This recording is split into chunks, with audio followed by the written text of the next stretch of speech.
Good morning, কেমন আছো সবাই? চলে এলাম আবার একটি নতুন ভিডিও নিয়ে। আমার চ্যানেল মেলবং বেঙ্গল ইন মেলবানে তোমাদের সবাইকে স্বাগত জানাই। আজ তোমাদের নিয়ে যাব বেন্ডিগো শহর ঘুরতে। ভিক্টোরিয়ান যুগের স্থাপত্য, বড় বড় গার্ডেন, ঐতিহ্যবাহী ট্রাম আর স্বর্ণখনির গল্প, সব মিলে এক অসাধারণ ভ্রমণের দিন। আজকে সারা দিনটা আমরা কিভাবে কাটালাম, কোথায় কোথায় গেলাম, কি কি দেখলাম, সবকিছুই তোমাদের সাথে শেয়ার করব। চলো তাহলে শুরু করা যাক। গুড মর্নিং, সকাল এখন 8টা বাজে। ঘুম থেকে উঠলাম আর ভাবলাম এই পার্কটা একটু ঘুরে দেখি কেমন, একটু চলাফেরাও হয়ে যাবে সকালবেলা। এই যে সকালবেলা উঠেই ডাস্টবিন পরিষ্কার করতে বেরিয়েছে এরা। কালকে রাত্রিতে তো দেখিয়েছিলাম, কিন্তু তখন অন্ধকার হয়ে গেছিলো। এই ছোট্ট বাড়িটায় আমরা আছি, এই বাড়ির সামনেই গাড়ি রাখার জায়গা। সারা রাত্রিরে এমন শিশির পড়েছে, পুরো একেবারে জল জল হয়ে গেছে গাড়ির উপরটা। বাইরে বেশ ঠান্ডা, তাই লোকজন কম। এখানে বেশিরভাগটাই কেবিন মনে হচ্ছে। অন্যদিকে গেলে হয়তো টেন্ট ফেন্ট দেখা যাবে, তবে এদিকটায় তো সব কেবিনই রয়েছে। সৈকত সকালে কফি নিয়ে বেরিয়ে পড়েছে। এই দিকের কেবিনগুলো একটু বড় বড়, এগুলো মনে হয় 4 জন বা 6 জন থাকার মতো। আমরা প্রথম থাকছি যেখানে 2 জন থাকা যাবে। এইগুলো আরো বড়, আর একটু হয়তো প্রিমিয়াম হবে, প্রপার ব্যালকনি দেয়া। এখানে দেখো না, বাইরেই তো 8 জনের চেয়ার, তার মানে এগুলো তো 8 জন থাকা যাবে। এই যে কিডস প্লে জোন, ছোট ছোট গাড়ি নিয়ে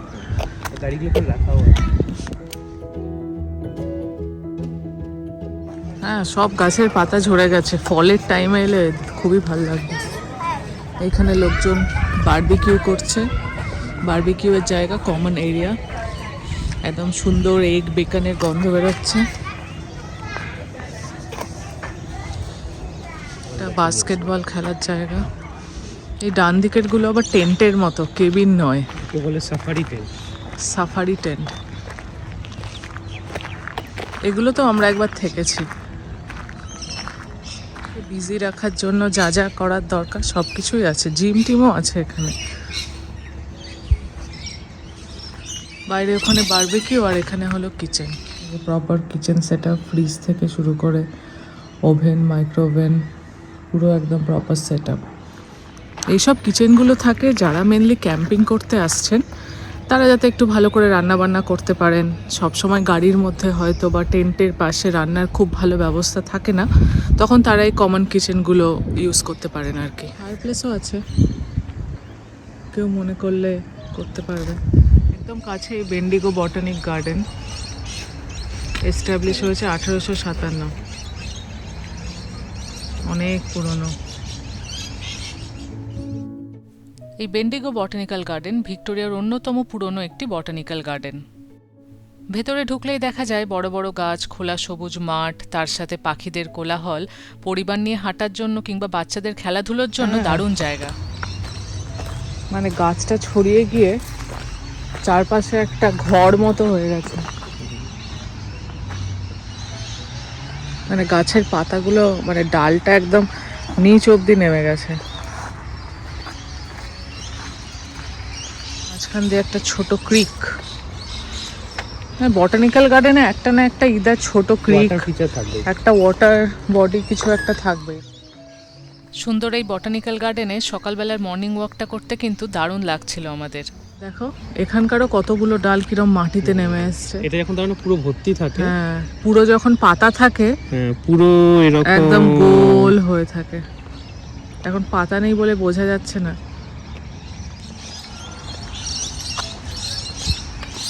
সকালে মর্নিং ওয়াকের জন্য একদম আদর্শ জায়গা। খুব বড় না, খুব ছোট। হ্যাঁ, এমন না যে বিশাল বড় জায়গা। চারিদিকে সুন্দর পাখির ডাক, কিচিরমিচির কিচিরমিচির করছে। খুব একটা ঘিঞ্জিও না। হ্যাঁ, মানে গাছ দিয়ে দিয়ে যে পুরো একদম ঢেকে গেছে। অনেকটাই ওপেন স্পেসও আছে, ওই জন্য ভালো লাগে।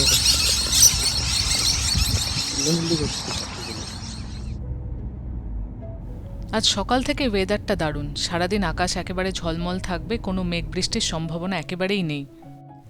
আমরা গাড়িটা নিয়ে একটু বেরিয়ে পড়লাম সিটি সেন্টারের দিকে। ভাবলাম একটু চা কফি খাওয়া যাবে, আর সিটি সেন্টারটা একটু পায়ে হেঁটে ঘোরাও যাবে। এটাও একটা বিশাল বড় পার্ক, সেই পার্কের মধ্যে গাছ, তাতে এরম বাদুড়।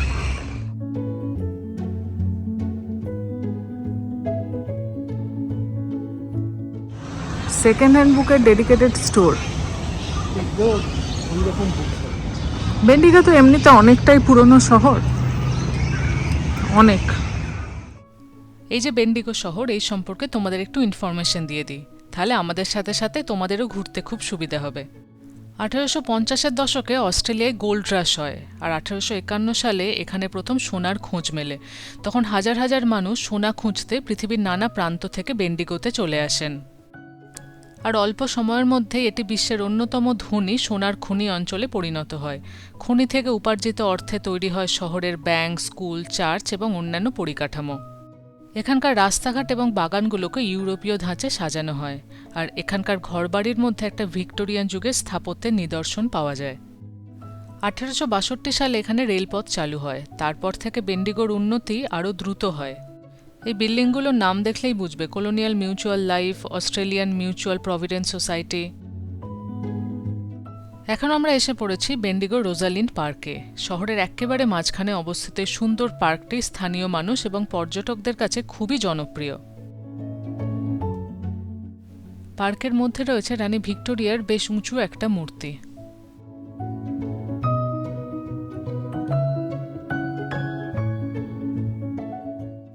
সামনের এই বিল্ডিংটি হল বেন্ডিগো মিলিটারি মিউজিয়াম। এর আগে তো অস্ট্রেলিয়ার অনেক ছোট বড় শহরে আমরা গেছি, কিন্তু বেন্ডিগোতে এসেই যেন প্রথম মনে হচ্ছে ইতিহাসের মধ্যে দিয়ে পথ চলছি, আর এটাই হয়তো এই শহরের বিশেষত্ব। সামনে দেখতে যে সুন্দর বিল্ডিংটি দেখছো, এটির নাম শামরক হোটেল। এটি তৈরি হয়েছিল 1871 সালে। এর আর্কিটেকচার দেখলেই মনে হবে যেন এটা ভিক্টোরিয়ান যুগে তৈরি। সকাল থেকে অনেক হাঁটা হয়ে গেছে, এবার কিন্তু বড্ড খিদে পেয়ে গেছে, সেই জন্য একটা সুন্দর ক্যাফেতে আমরা চলে এসেছি।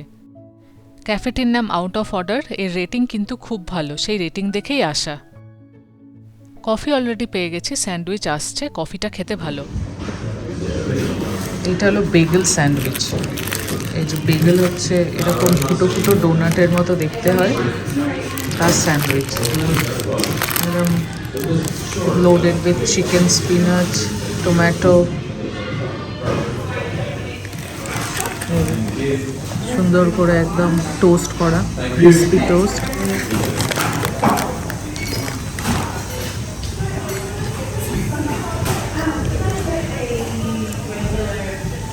চিকেন আছে, ভেজিস আছে, বেশ ভালো খেতে।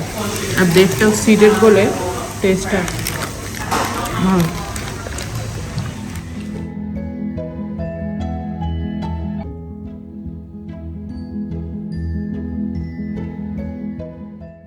দারুণ একটা ব্রেকফাস্ট করে এবার আমরা ফিরে যাচ্ছি, গিয়ে ফ্রেশ হয়ে আবার বেরোবো। শহরের মাঝখানে একদম চৌরাস্তার মধ্যে এই ফোয়ারাটা, এটা দেখেও বোঝা যায় একদম পুরনো দিনের আদলেই তৈরি।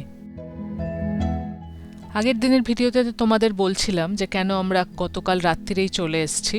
এই যে আজকে শনিবার সকাল থেকেই সারা দিনটা এক্সপ্লোর করা যাবে, না হলে তো আস্তে আস্তেই কত বেলা হয়ে যেত। আজ সকালে শান্ত মনে ঘুম থেকে উঠলাম, কি সুন্দর সকাল থেকেই ঘুরতে বেরিয়েছি, দিনটা বেশ ভালো কাটবে বলেই মনে হচ্ছে। এর মধ্যে আর জার্নি, যাতায়াত এসব না থাকাই ভালো। চলো, পৌঁছেই গেছি। আমাদের মতো হয়তো অনেকেই এখন বাইরে বেরিয়ে পড়েছেন ঘুরতে। কালকে রাতে ভালো বোঝা যায়নি, এইরকম বড় বড় দুটো জানলা আছে, আর ঘরের মধ্যে একদম রোদ আসছে।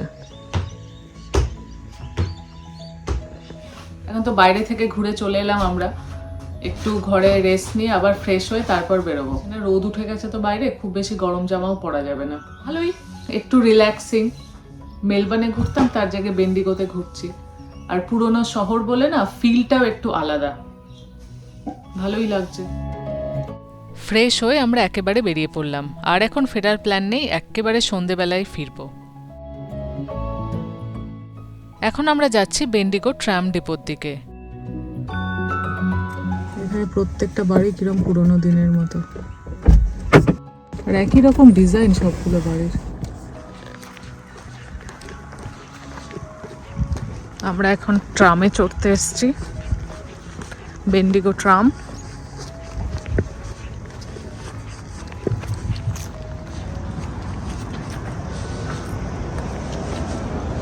এই যে একদম পুরোনো দিনের মতো দেখতে, জয় রাইড টাইপের। ওঠো ওঠো। So there were probably some services where there were more visitors than local students.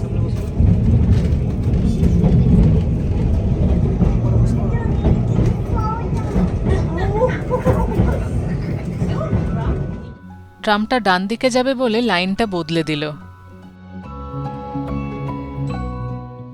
বেন্ডিগোর এই ট্রাম সার্ভিস শুরু হয় 1890 সাল নাগাদ। তখনকার সময় শহরবাসীর কাছে একটি অন্যতম যাতায়াতের মাধ্যম ছিল এই ট্রাম। কিন্তু আজকের দিনে বেন্ডিগো ট্রাম মূলত পর্যটক আকর্ষণ, আর শহরে যে বিভিন্ন স্থাপত্যগুলো আছে বা ঐতিহাসিক জায়গাগুলো আছে সেগুলো একসাথে দেখার সুযোগ করে দেয়। শহরের একদম মাঝখান দিয়ে চলে এই ট্রাম। এখানে যে সোনার খনি অঞ্চল আছে, ডেবোরা গোল্ড মাইন, সেখান অবধি চলে। মানে ট্রামে একবার বসে পড়লে বেন্ডিগো শহরের পুরো ভাইবটা কিন্তু একসাথে পাওয়া যায়। পুরনো বিল্ডিং, প্রাচীন ক্যাফে, মিউজিয়াম, বিভিন্ন জিনিসপত্র এই ট্রামে বসে বসেই কিন্তু দেখতে পাওয়া যাবে। দেখলেই তো এখানকার ট্রামগুলো কিরম পুরনো দিনের মতো দেখতে, ভিক্টোরিয়ান আমলে। সেই জন্য ট্রামে যাত্রা করতে আরও বেশি মজা লাগছে। এই ট্রামে যে ড্রাইভার কিংবা গাইড রয়েছেন তারা প্রায়শই যাত্রীদের শহরের ইতিহাস এবং স্থাপত্য সম্পর্কে বিভিন্ন তথ্য সরবরাহ করেন। মেলবার্নে তো আমরা সবসময় ট্রামে চড়ছি, কিন্তু বেন্ডিগোতে ট্রামে চড়ার অভিজ্ঞতা কিন্তু একেবারেই আলাদা। এটা শুধু চলাচল নয়, একটা সুন্দর অভিজ্ঞতা যা তোমাকে শহরের ইতিহাস এবং সংস্কৃতির সাথে পরিচয় করিয়ে দেয়।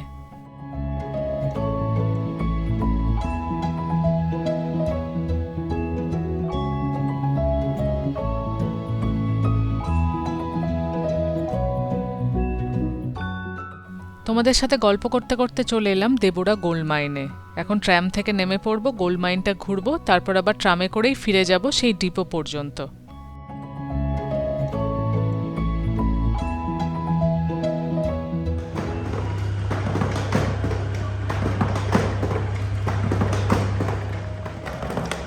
গোল্ড মাইনের একটা রেপ্লিকা এখানে তৈরি করা আছে।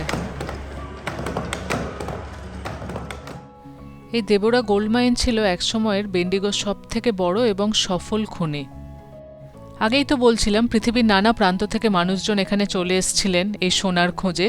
একসময় এত বেশি লোক চলে আসেন যে লাইসেন্স ট্যাক্স লাগানো হয়। প্রথম দিকে সেফটি সিকিউরিটি অত ভালো ছিল না বলে অনেকেই প্রাণ হারিয়েছেন এই খনিতে কাজ করার সময়।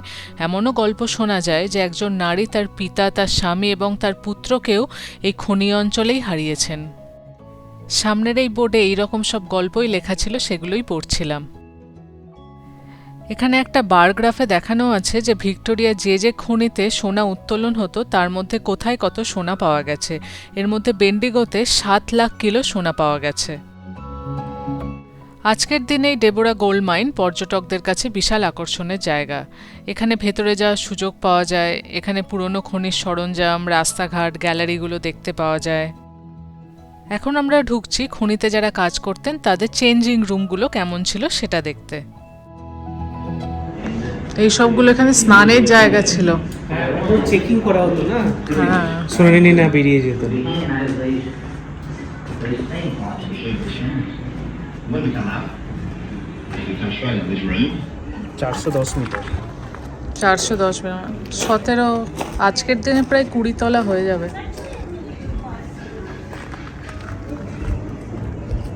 সেফটি টেফটি মনে হয় কিছু ছিল না, সেই জন্যই তো ধস ফসে লোকজন মরে যেত। কিন্তু তখনও দেখছো যারা মাইনাস ছিল তার স্টাইলগুলো বেল বটম প্যান্ট। এটা ছিল ফার্স্ট এডের ঘর। কোনো শ্রমিক যদি আহত হতেন তখন ফার্স্ট এড দেওয়া হতো। ওইটা মনে হচ্ছে পা ভাঙার যন্ত্র নাকি গো? পা আটকে রাখা। হ্যাঁ, পা আটকে রাখা, পাটা ভেঙে গেলে। বেশ ভালোভাবে সংরক্ষণ করা হয়েছে বলে আজকেও আমরা এই খনির কিছুটা আভাস পাচ্ছি। এখন বেন্ডিগোতে না হলেও এখান থেকে 25 কিলোমিটার দূরে ফস্টারভিল গোল্ড মাইনে এখনও কিন্তু গোল্ড খনন করা হয়। সেখানকার টাইম লাইনটা দেখানো হয়েছে যে কখন সেখানে কিভাবে গোল্ড পাওয়া গেছে বা কিভাবে কাজ চলছে। আগের দিনে সেফটি কেমন ছিল আর এখন সেফটি কিরকম? এখন অনেক তো ডেভেলপ হয়ে গেছে। আগেকার দিনে কেমন আর এখন কিরম বড় বড় মেশিন ঢুকিয়ে দিচ্ছে। এই আর কি, এখানে একটা কম্প্যারিজন দিয়েছে আগে সারফেস আর এখন কত।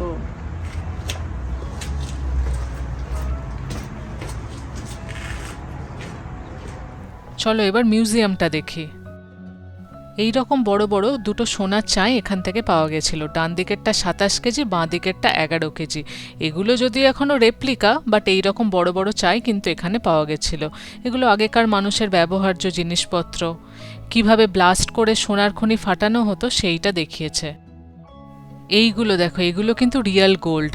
কোয়ার্টজের মধ্যে কিভাবে এখানে গোল্ড পাওয়া গেছিল তারই কিছু ছোট ছোট পাথর এখানে রাখা আছে। আমি জুম করে তুলেছি বলে ব্যাপারটা এত বড় লাগছে, কিন্তু এইভাবেই কিন্তু পাথরের খাঁজে খাঁজে সোনা ঢুকে থাকতো। সামনে যে ঘরটাতে যাচ্ছে এটা হলো গোল্ড ট্রিটমেন্ট এরিয়া। এখানেই পাথর থেকে সোনাটাকে বের করে নেওয়া হতো।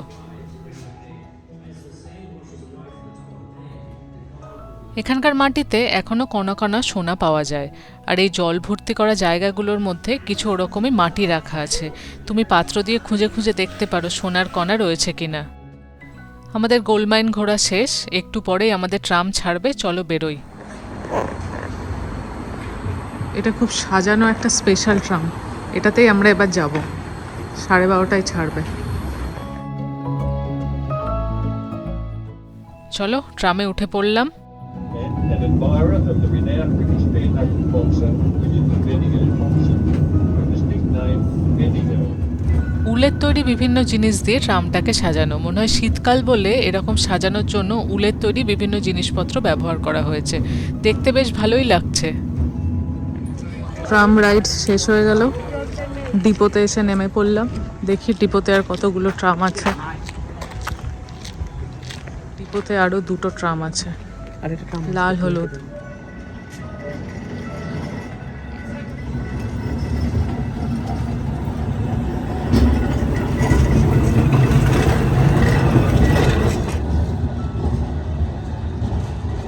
চলো এবার একটু ট্রাম মিউজিয়ামটা দেখে নিই। তখন থেকে রাস্তাঘাট কত চওড়া দেখো। 1890 সালে প্রথমে ব্যাটারিতে ট্রাম চলতো। মাঝে মাঝে ব্যাটারি শেষ হয়ে গেলে আবার ঘোড়ায় ট্রাম টেনে নিয়ে আসতো। 1892 সাল নাগাদ ব্যাটারি চলে গিয়ে এলো স্টিম। ফার্স্ট ইলেকট্রিক ট্রাম শুরু হয় 1903 সালে। 1870-72 সালের দিকে ট্রামের জনপ্রিয়তা কমতে থাকে। তখন বিভিন্ন গাড়ি তাদের অ্যাড দিতে শুরু করে যে এতদিন তো ট্রামে চললে, এবার গাড়িতে চড়ার সময় এসছে। তারপর 1872 সালে ট্রাম বন্ধ হয়ে যায়। এখানে ফোর্ড গাড়ির অ্যাডটা দেখো। 82 বছর পর যখন 16 এপ্রিল 1972 সালে ট্রাম বন্ধ হয়ে যায়, 20,000 লোক জমায়েত হয়েছিল। টিকিটের মতো আরে এরকম দেখেছি এরকম বাসের টিকিট। বাচ্চা বয়স কেন, আমি কলেজে পড়েছি। আমরা যখন পড়তে যেতাম টিউশন। এগুলো হলো ট্রামের চাবি, যেগুলো দিয়ে মনে হয় ট্রাম চালানো হয়।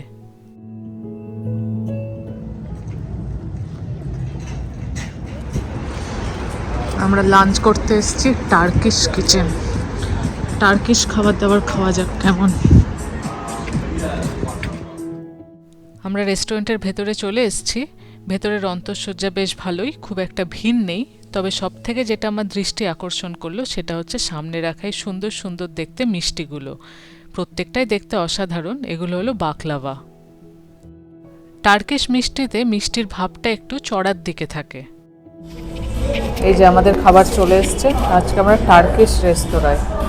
তো এটা হচ্ছে স্যালাড, উপর থেকে চিকেন দিয়ে পুরো ব্যাপারটাকে একদম কভার করে দিয়েছে। ভেতর দিকে ভেজিস আছে, এই যে দেখা যাচ্ছে ভেতরে ভেজিস। সাইডে এটা হচ্ছে ইয়োগার্ট আর অল্প ব্রেড। এটা হচ্ছে সৈকতের ফ্রাইজ, আর তার সাথে হচ্ছে চিকেন র্যাপ। এটা র্যাপটা পুরো একদম ঠাসা। খাও।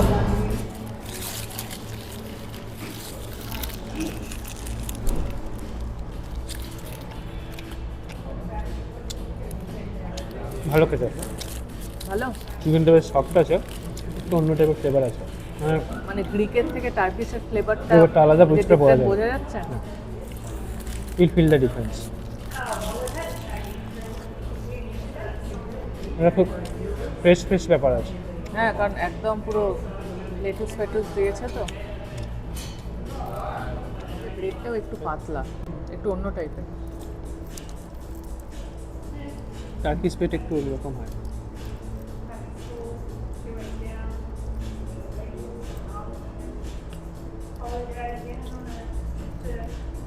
স্মোকি ফ্লেভারটা একটু বেশি।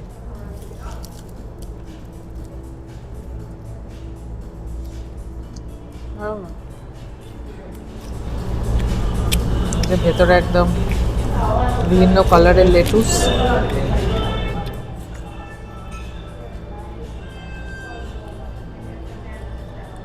ভালোই ক্রাঞ্চি আছে, ওয়েল সিজনড।